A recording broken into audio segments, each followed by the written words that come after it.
war saaxiibeel waxaan halkan u yimiday inaan wax taariikha badda ka radiyo waxay la qabto saaxiibeel.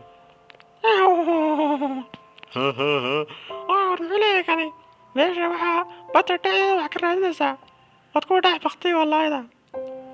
war saaxiib saasaan laysoo amaray waxay la qabtay inigu dee. soo dhow saaxiib anaa wax kula qabanay. arshidow shid meesha shidow shid waa niga shidate caarbaktiya tana shidow waa niga baktay arshidow shid mar kale waa niga shiday.